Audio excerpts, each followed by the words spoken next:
और खबरों की शुरुआत करेंगे इस वक्त की बेहद अहम खबर के साथ। गुलमर्ग से ये खबर है जहां खेलो इंडिया प्रोग्राम की रंगारंग ओपनिंग सेरेमनी जारी है। इस ओपनिंग सेरेमनी में केंद्रीय मंत्री अनुराग ठाकुर भी मौजूद हैं। खेलो इंडिया प्रोग्राम में देश भर के खिलाड़ी भाग ले रहे हैं। 6 दिनों तक खेलो इंडिया प्रोग्राम जारी रहेगा। मुझे लगता है हिंदुस्तान में एडवेंचर स्पोर्ट्स को और विंटर स्पोर्ट्स को दोनों को बहुत बढ़ावा देने की जरूरत है। जिस तरह से माननीय प्रधानमंत्री नरेंद्र मोदी जी ने खेलो इंडिया अभियान को बल दिया है और कुल मिलाकर देश में खेलों को बहुत आगे ले जाने का काम किया, उसका एक नजारा ये देखने को मिलता है कि पीछे लेजर शो चल रहा है, फायरवर्क चल रहे हैं और कल खेलो इंडिया विंटर गेम्स का आगाज होने वाला है। इसका मतलब पूरे देश भर से 6 दिन के लिए 1500 एथलीट्स 11 गेम्स में भाग लेंगे और ये 29 राज्यों और यूनियन टेरिटरी से आए हैं। आज तक की सबसे बड़ी संख्या है। ये अपने आप में दिखाता है कि खेलो इंडिया प्लेटफॉर्म कितना बड़ा हुआ है और विंटर गेम्स के प्रति लोगों का कितना आकर्षण बना है। पिछले कुछ दिनों से मैं देख रहा हूं, पिछले एक हफ्ते से लोग यहाँ आकर रुके हैं। देखिए, इससे टूरिज्म को बढ़ावा मिलता है, स्पोर्ट्स को बढ़ावा मिलता है और समर ओलंपिक्स के साथ साथ विंटर ओलंपिक्स में अगर भारत को अच्छा करना है तो हमें डेस्टिनेशंस और बनाने होंगे, विंटर स्पोर्ट्स की सुविधाएं और देनी होंगी, ट्रेनिंग सेशंस और चलाने होंगे। और जम्मू कश्मीर के गुलमर्ग में जब ये शानदार आयोजन हो रहा है तो मैं इतना कह सकता हूं, रास्ते आते मैं जब रुका 2-3 जगह पर, रंगमर्ग पे मुझे रुकने का अवसर मिला तो वहां पर मैंने स्नो क्रिकेट खेलने का भी एक अवसर मिला जो जिंदगी में पहले कभी नहीं मिला। बर्फबारी तो बहुत देखी लेकिन बल्ला कभी हाथ में नहीं पकड़ा था, तो आज वो भी अवसर मिला है। तो नई नई इनोवेशन है देश में। एक और मलखम, योगासना, कलारीपट्टू, थांगटा, गटका ट्रेडिशनल गेम्स को हम आगे बढ़ा रहे हैं। वहीं पर अगर ये नई इन्वेंशंस भी होती हैं तो इससे भी एक लाभ होगा कि देश भर के जिन राज्यों में बर्फबारी होती वहां पे ये भी खेला जा सकता है, क्यों नहीं। पुलिस और माइनिंग डिपार्टमेंट की मुश्तरका कार्रवाई में जिला पुलवामा के लितर इलाके में गैरकानूनी माइनिंग में मुलविस 3 जेसीबी और 1 डंपर को जब्त किया गया। डिस्ट्रिक्ट माइनिंग ऑफिसर और SHO लितर की क़यादत में ये कार्रवाई उस वक्त अंजाम दी गई जब नाला रनबीआरा में गैरकानूनी माइनिंग चल रही थी। पुलिस और माइनिंग डिपार्टमेंट के एहलकारों ने कड़ी मशक्कत के बाद मौके पर 3 जेसीबी और 1 डंपर को जब्त किया। इस सिलसिले में पुलिस ने थाना लितर में केस दर्ज कर लिया है। माइनिंग के खिलाफ जो पुलिस और माइनिंग डिपार्टमेंट की जो कार्रवाई है वो बदस्तूर यहाँ पर पुलवामा में जारी है। यहाँ पर आप मेरे पीछे देख रहे हैं जो JCBs है और एक डंपर को सीज़ किया। यहाँ पर पुलिस और जो महकमा माइनिंग डिपार्टमेंट है मुश्तरका तौर पर ने कार्रवाई यहाँ पर की है। लितर इलाके में ये कार्रवाई अंजाम दी गई है जो नाला रनबीआरा में मुलवस थे यहाँ पर इलीगल माइनिंग में। इसके खिलाफ यहाँ पर पुलिस और माइनिंग डिपार्टमेंट ने ये कार्रवाई अमल में लाई है। तो उनका यही कहना है कि जो ये कार्रवाई है इलीगल माइनिंग में जो मुलवस है इनके खिलाफ कड़ी कार्रवाई की जाएगी। बिलाल खान, न्यूज़ 18, जम्मू कश्मीर, लितर पुलवामा। सांबा पुलिस ने मंशियात के खिलाफ मुहिम को जारी रखते हुए जम्मू पठानकोट कौमी शाहराह सांबा के एम्स नाके के दौरान 2 मंशियात स्मगलर खवातीन को हिरासत में लिया और इनके पास से हेरोइन और 25,000 नकदी बरामद की गई। मौसूला इत्तलात के मुताबिक ये दोनों खवातीन स्मगलर बच्चों की आड़ में पंजाब से जम्मू जा रही थी। इसकी इत्तला पुलिस को मिलने पर पुलिस ने कार्रवाई करते हुए दोनों को हिरासत में लेकर मुकदमा दर्ज कर लिया। महिलाएं 2 पकड़ी हैं, इन्वेस्टिगेशन चल रही है। उनसे कुछ चिट्टानुमा शय बरामद हुई है, कुछ कैश भी है। बाकी अभी इन्वेस्टिगेशन करेंगे तो धीरे धीरे बताएंगे आपको जो भी डिटेल्स। सर पहले भी इनके ऊपर कोई केस आया है कोई ऐसा? अभी कह नहीं सकते, इन्वेस्टिगेशन के दौरान पता चलेगा, पूछताछ करेंगे तभी पता चलेगा। सर कहाँ से आ रही थी ये गाड़ी? अभी कुछ नहीं कह सकते। ये एक गाड़ी से उतरी थी, जैसे ही ये उतर के कहीं जाने लगी तो हमने इनको पकड़ के चेक किया है, तो चेकिंग के दौरान ही सामान मिला। नशीले पदार्थों के खिलाफ अपनी लड़ाई जारी रखते हुए उधमपुर पुलिस ने 2 ड्रग तस्करों को गिरफ्तार किया और इनके पास से 10 ग्राम हेरोइन जैसा पदार्थ बरामद किया। पुलिस राउंडोमेल की एक police party ICPP PSI rhythm Sharma के नेतृत्व में और इंस्पेक्टर द्वारा सहायता प्रदान की गई। अतिरिक्त की देखरेख में रघुवीर Singh SHO PS Udhampur, SP Udhampur Anwarul हक और DSP मुख्यालय उधमपुर गुरमीत सिंह राउंडोमेल पर नियमित वाहन चेकिंग करते हुए ये कार्रवाई की गई।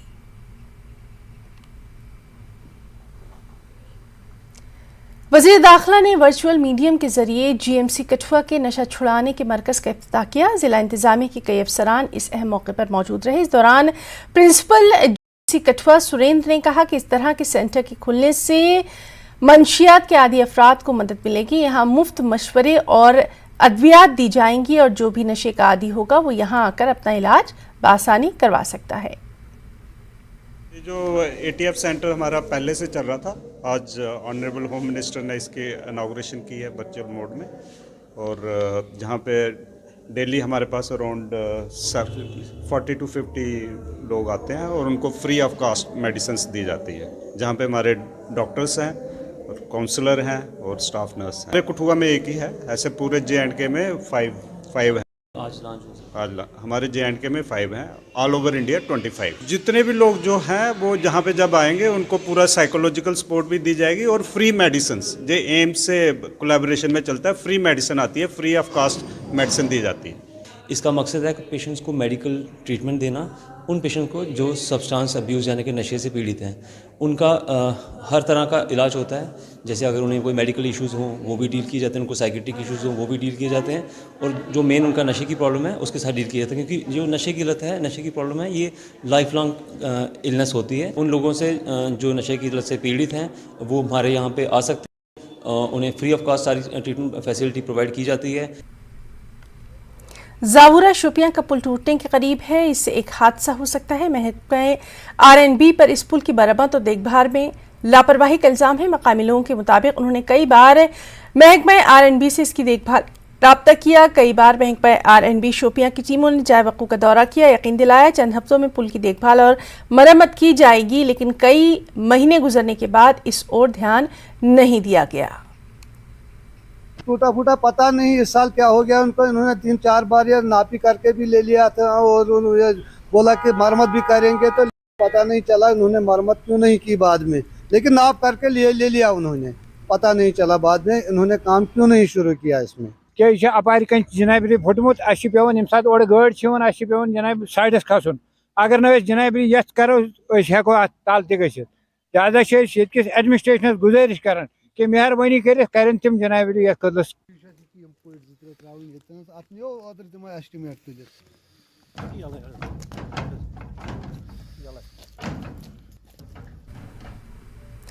प्रधानमंत्री नरेंद्र मोदी के स्वच्छता अभियान से प्रेरित होकर अनंतनाग के सादीवारा हलके सरपंच एडवोकेट फारूक अहमद गनाई ने पॉलीथीन दो सोना लो मिशन का आगाज किया। इस मिशन के तहत लोगों को पॉलीथीन और प्लास्टिक जमा करने की तरगीब दी जा रही है ताकि पर्यावरण को बचाया जा सके।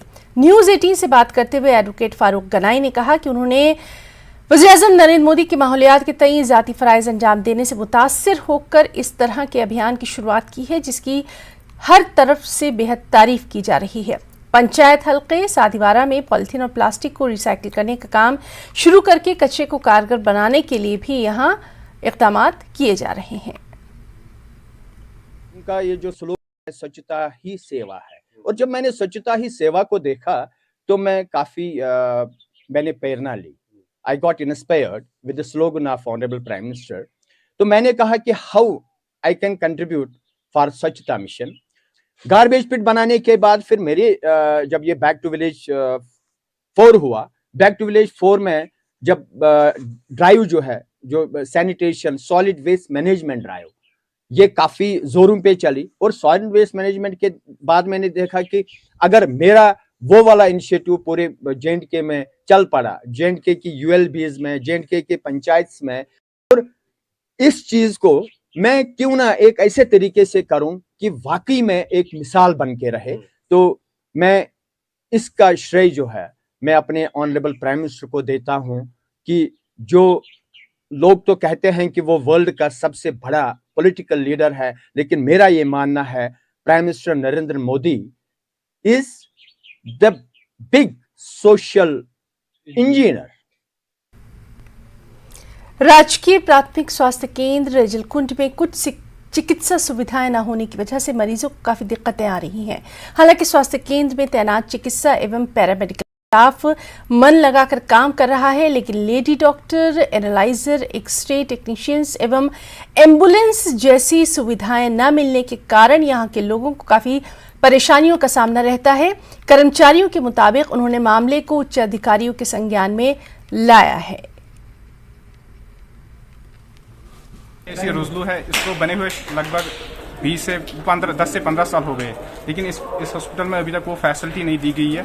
यहाँ पर टेस्टिंग लैब्स नहीं है, यहाँ पर ऑलरेडी स्टाफ अवेलेबल है, लेकिन कोई लेडी डॉक्टर अवेलेबल नहीं है यहाँ पर, जहाँ जिसकी वजह से बहुत मुश्किलात का सामना करना पड़ता है। यहाँ पर जो भी लेडीज है या मतलब जो लोकल्स है वो ज्यादा प्रेफर करते हैं कि वो काजीगुंड जाए। क्या फैसिलिटीज होनी चाहिए यहाँ पर? लैब्स नहीं है, टेस्टिंग लैब्स नहीं है, कोई भी मतलब यहाँ पर अच्छे से लैब अवेलेबल ही नहीं है, कोई भी लैब। क्या चाहते हैं आप?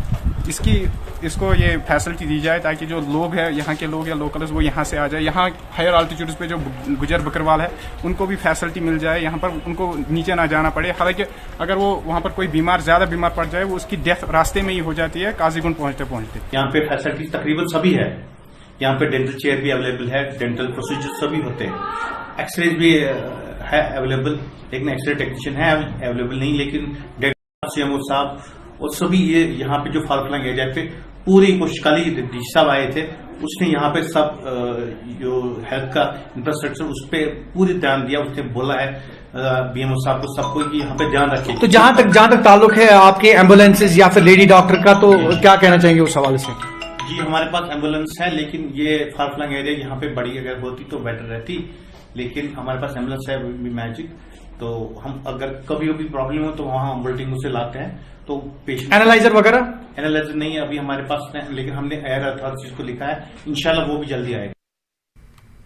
राजकीय उपजिला अस्पताल मेंढर में रक्तदान शिविर का आयोजन किया गया। BSF के जवानों, भारतीय सेना के जवान और स्वास्थ्य कर्मियों सहित विभिन्न वर्गों द्वारा कम से कम 40 यूनिट रक्तदान यहां किया गया। वहीं 40 यूनिट रक्त जिला अस्पताल पुंछ स्थित ब्लड बैंक में भी भेजा गया। BSF के एक डॉक्टर ने कहा कि दान किया गया ये रक्त कई लोगों की कीमती जानों को बचा सकता है। उन्होंने युवाओं से ज्यादा तादाद में इस शिविर में आकर ब्लड डोनेट करने के लिए भी अपील की। जवानों ने बहुत ही उत्साहित तरीके से ब्लड डोनेशन किया है। जवानों ने स्वेच्छा से ब्लड डोनेशन किया है, और बाकी जो भी ब्लड डोनेशन है ये BMO सर हैं अपने सब डिस्ट्रिक्ट हॉस्पिटल मेंढर, उनकी वजह से हो रखा है। और ये जो भी ब्लड डोनेशन जो इमरजेंसी के अंदर थैलेसीमिया के पेशेंट्स आते हैं, जिसके अंदर एनीमिया के पेशेंट्स आते हैं, उनके लिए मददगार होगा काफ़ी। ब्रेक के बाद खबरों को आगे बढ़ाएंगे। जिला पुलिस सांबा द्वारा पुलिस थाने में थाना दिवस कार्यक्रम का आयोजन किया गया, जिसमें बड़ी संख्या में सांबा शहर के लोगों ने हिस्सा लिया और सभी ने कहा कि सांबा शहर को नशा मुक्त बनाने के लिए पुलिस प्रयास करे। लोगों ने कहा कि सांबा में चिट्टे का नशा दिन ब दिन बढ़ता जा रहा है, इसलिए जरूरी है कि बच्चों को इससे बचाने के लिए पुलिस भी काम करे और सांबा की जनता भी उनके साथ सहयोग करेगी। सभी वक्ताओं ने इस बात पर जोर दिया कि सांबा शहर को नशा मुक्त बनाने के लिए सभी को मिलकर काम करना होगा। गलत होकर के उन्होंने सुझाव दिए हैं, पुलिस को शिक्षित किया है, पुलिस को बहुत अच्छे तरीके से गाइड किया है। हम पुलिस की ओर से उनके धन्यवादी हैं और लोगों ने मांग की है कि सांबा जिले के अंदर पुलिस पब्लिक मीटिंग्स बहुत अधिक होनी चाहिए ताकि एक दूसरे का आदान प्रदान हो जाए इंफॉर्मेशन का, और बाकी जो चाहते हैं लोग उस प्रकार के एस्पिरेशंस का। और मैंने ये बताया है उनको कि यहाँ पे सांबा ज़िले के अंदर भूतपूर्व पुलिस पब्लिक मीटिंग्स का आयोजन किया जाएगा और बच्चों, बुजुर्गों, सोशल वर्कर्स और जितने भी अच्छे लोग हैं उनके साथ इंटरेक्शंस बढ़ेंगे। आज़ादी का अमृत महोत्सव के तहत 140 बटालियन BSF ने देश के अन्य राज्यों में विभिन्न संस्कृति एवं सभ्यताओं के बारे में जानने के लिए कश्मीर के कुपवाड़ा सीमा क्षेत्र में छात्रों के लिए भारत दर्शन कार्यक्रम का आयोजन किया। BSF की 140 बटालियन ने गृह मंत्रालय के अर्बन प्रोग्राम के तहत नियंत्रण रेखा के पास डापल, मिस्री बेहक और कटवाड़ा गांव के हाई स्कूल के छात्रों को भारत दर्शन के लिए भेजा। छात्रों ने BSF के इस कार्यक्रम की सराहना करते हुए कहा कि BSF की वजह से वो देश के अन्य राज्यों की संस्कृति एवं सभ्यता के बारे में जानकारी हासिल कर रहे हैं। वादी कुन काजीगुंड में हजरत नूर शाह वली बगदादी रहमतुल्लाह अलैह का उर्स बड़ी पवित्रता और गरिमा के साथ मनाया जा रहा है। यहाँ शांति और समृद्धि के लिए खास दुआएं मांगी जा रही हैं। जिला प्रशासन एवं पुलिस ने ज़ायरीन को हर तरह की सहूलियात यहाँ पर मुहैया कराई।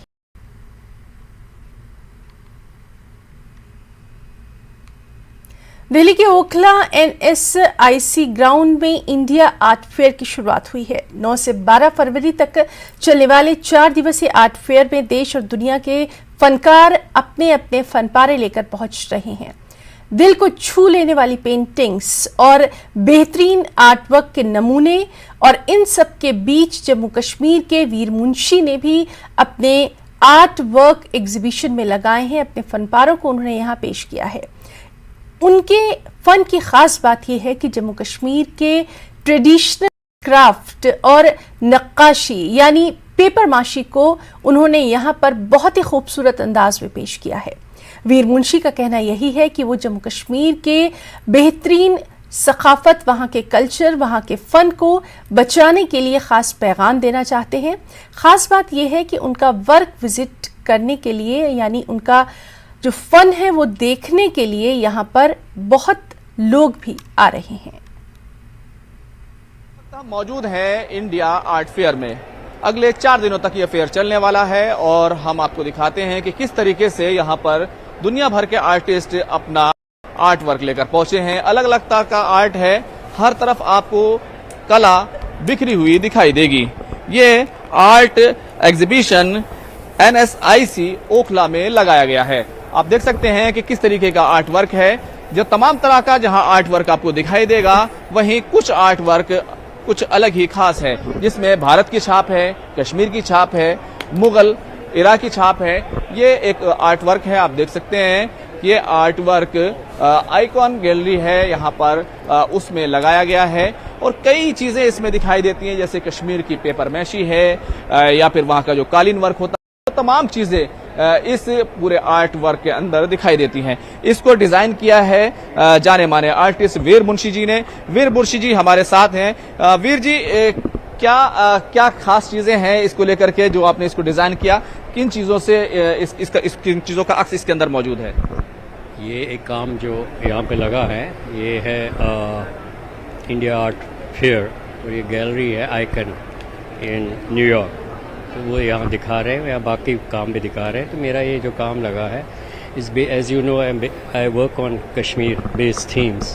तो ये भी कश्मीर का एक कारपेट है, अपनी अपनी स्टोरी है, नैरेटिव स्टोरी है कि इसमें वहाँ का क्राफ्ट भी दर्शाया है, वहाँ का आर्ट भी दर्शाया है।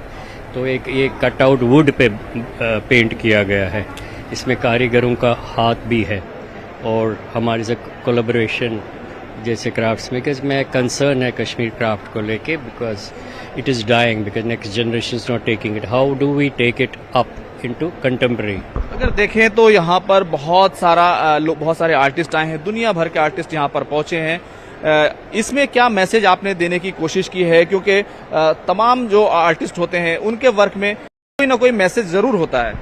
मैसेज यही है कि क्राफ्ट एंड हमारा ट्रेडिशन इतना रिच है कि इसको बचा के रखने की हमारी ज़रूरत है। तो देख सकते हैं कि ये आर्ट वर्क है कश्मीर की, वो तमाम खूबसूरती, वहाँ का हैंडीक्राफ्ट, वहाँ की पेपर मैशी और मुगल इरा में जो हमें एक अलग जो फनकारी दिखती थी वो कहीं ना कहीं यहाँ पर मौजूद है। मैं आपको कुछ और चीज़ें ज़रूर दिखाने की कोशिश करता हूँ। इसी आर्ट गैलरी के अंदर ये देख सकते हैं कि इस तरह का आर्ट है और हर तरफ जहाँ भी आप जाएंगे अलग तरह का आर्ट यहाँ पर आपको दिखाई देगा। तो हर तरफ तमाम शौकीन हैं वो यहाँ पर पहुँच रहे हैं। देखिए किस तरीके का ये आर्ट है।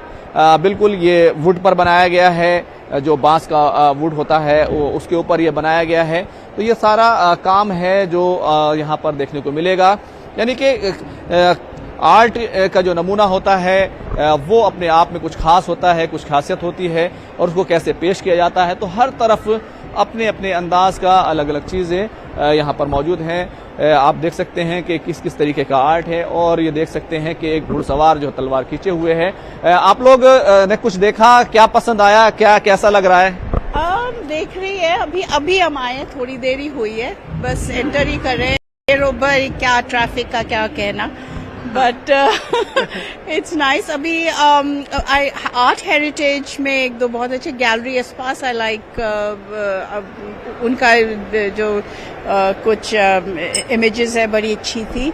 गोल्ड पर जो मिनिएचर स्टाइल में किया है वो खूबसूरत था. आर्ट हेरिटेज में बड़ा खूबसूरत था. अभी ये icon also is very nice and also upper our gallery have just these are the 4 pieces I've visited right now.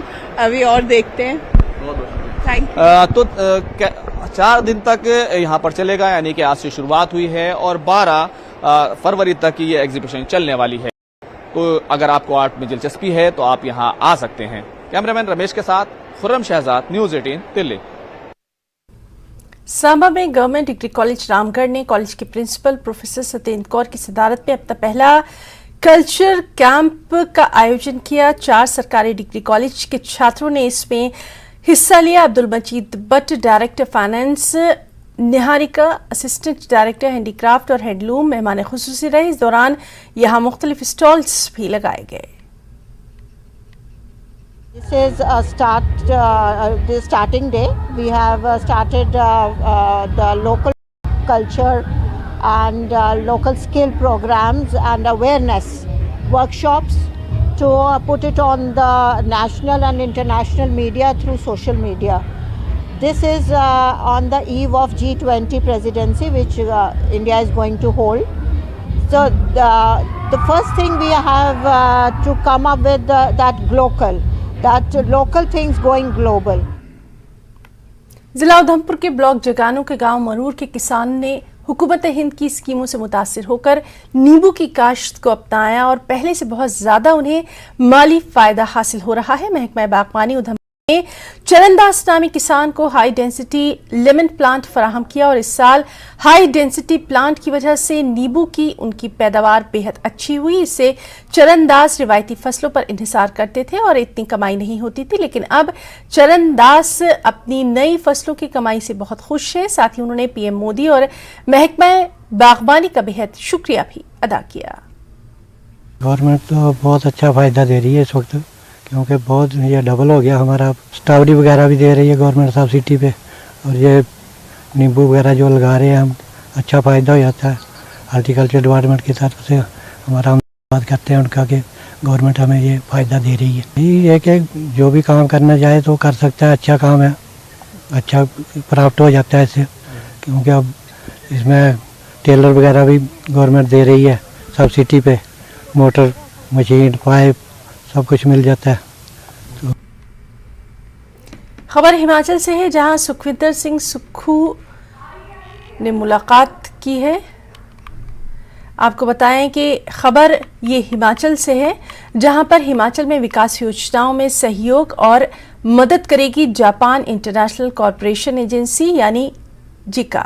CM Sukhu ने दिल्ली में जिका के प्रतिनिधियों के साथ बैठक की. बैठक में हिमाचल में विकास परियोजनाओं को लेकर चर्चा की गई. इसके बाद सीएम की तरफ से बयान जारी किया गया कि जिका हिमाचल प्रदेश में ग्रीन हाइड्रोजन प्रोजेक्ट, टनल निर्माण और मिल्क प्रोडक्शन के क्षेत्र में आर्थिक सहयोग करेगी. बैठक में शामिल जिका के मुख्य प्रतिनिधि सैतो मित्सुनोरी ने सीएम को यह भरोसा दिया कि वो प्रदेश सरकार की योजनाओं में हर संभव मदद करेंगे. बैठक में मुख्य संसदीय सचिव सुंदर सिंह ठाकुर और संजय अवस्थी भी मौजूद रहे.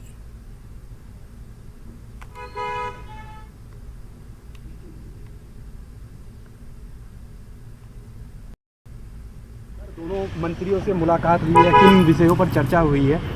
नहीं, शिक्षा के क्षेत्र में हिमाचल प्रदेश को क्या सुविधाएं मिलनी चाहिए, और हम इसलिए मैं आज शिक्षा मंत्री जी से मिला. पर्यटन के क्षेत्र में हम कैसे आगे बढ़ा जाए, इसलिए पर्यटन मंत्री से मिला. दोनों में सार्थक चर्चा हुई. शिक्षा के क्षेत्र में हमारे उनके 4 इंस्टीट्यूशन केंद्र सरकार के हैं, और हमने कहा कि आप इस दृष्टि से भी हमें कुछ जो हाँ नए कोर्सेज शुरू होने उसके बारे में आप मार्गदर्शन कीजिए, और स्किल के रूप में हमारा राज्य आगे आए, इस संदर्भ में हमने उनसे बात की. उनकी तरफ से क्या कुछ आश्वासन दिया गया? उन्होंने कहा कि आप हमारे पास प्रपोजल लाइए, और प्रपोजल लाने के बाद उस पर हम सब लोग विचार करेंगे. आगे और भी कहीं मुलाकात हो सकती है क्या सर? नहीं, अब तो इतना ही है. अब अगली बार जब टूर पर आएंगे तो और मंत्रियों से भी मुलाकात करेंगे. Thank you. खबरों में फिलहाल इतना ही. नमस्कार.